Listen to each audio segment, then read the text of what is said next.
আসসালামু আলাইকুম রহমতুল্লাহ। জমজম ভিসা সার্ভিসের পক্ষ থেকে আমি বাহাউদ্দিন সুজন। আজকে আপনাদের কাছে চলে আসছি মরক্কোর কিছু ভিসা নিয়ে। মরক্কো কেন যাবেন? মরক্কো যাবেন এই জন্য, অধিকাংশ মানুষই আমাদের কাছে আছেন, এসে বলেন যে ভাই আমি ইউরোপের যে কোনো একটা সেনজেন কান্ট্রিতে ভিজিট করতে যাচ্ছি। তো এখন কিভাবে করা যায়, ভিসা লাগাতে কত টাকা লাগবে, এই সমস্ত প্রশ্ন করেন, যেগুলো আসলে বলা যায় যে আহ, এই সমস্ত প্রশ্নের কোনো ভ্যালুই নেই। কারণ হচ্ছে আপনি যদি ইউরোপের কান্ট্রিগুলোতে ভিজিটে যেতে চান, তাহলে আপনাকে আগে কি করতে হবে? আপনি যে একজন ট্রাভেলার, সেটা আপনাকে প্রমাণ করতে হবে, তাই না?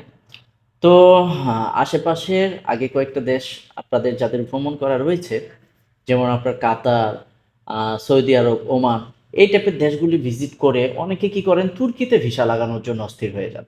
তো তুর্কিতে ভিসা লাগাতে গিয়ে অনেকেই বিফল হয়ে চলে আসেন, এবং এটা একটা সমস্যাও আমি মনে করি।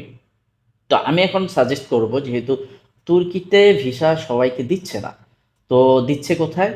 মরক্কোতে। এখন মরক্কোটা অ্যাভেলেবেল ভিসা দিচ্ছে বাংলাদেশিদের জন্য, যেটা আগে এক সময়তে দিত না। তো আপনারা মরক্কোতে ভিজিট করতে পারেন। কেন করতে পারেন? মরক্কোটা যদিও একটা আফ্রিকান দেশ, কিন্তু এটা হচ্ছে একেবারে স্পেনের সাথে লাগানো। মরক্কোর বর্ডার আর স্পেনের বর্ডার একেবারে পাশাপাশি। তো অন্ততপক্ষে এটা আপনাকে প্রমাণ করবে যে আপনি যদি পালিয়ে যাওয়ার হতো, তাহলে আপনি মরক্কো থেকে স্পেন পালিয়ে যেতে পারতেন। তো আপনি যেহেতু সেখান থেকে ব্যাক করে এসেছেন, সেই ক্ষেত্রে অনেকে আপনাকে ভিসা দেওয়ার ক্ষেত্রে এই জিনিসটা হয়তো বা মাথায় নিয়ে তারপরে এম্বাসিগুলো আপনাকে ভিসা দিতে পারে ভালো ভালো কান্ট্রি। তো আমি আপনাদেরকে সাজেস্ট করব মরক্কো ভিসাগুলো করার জন্য। আগে ভিসা পরে টাকা। এখানে অল্প কিছু ভিসা আছে, একটু আপনারা যদি দেখেন। আহ, কয়েকটা ভিসা আমি কপি নিয়ে রাখছি হাতে।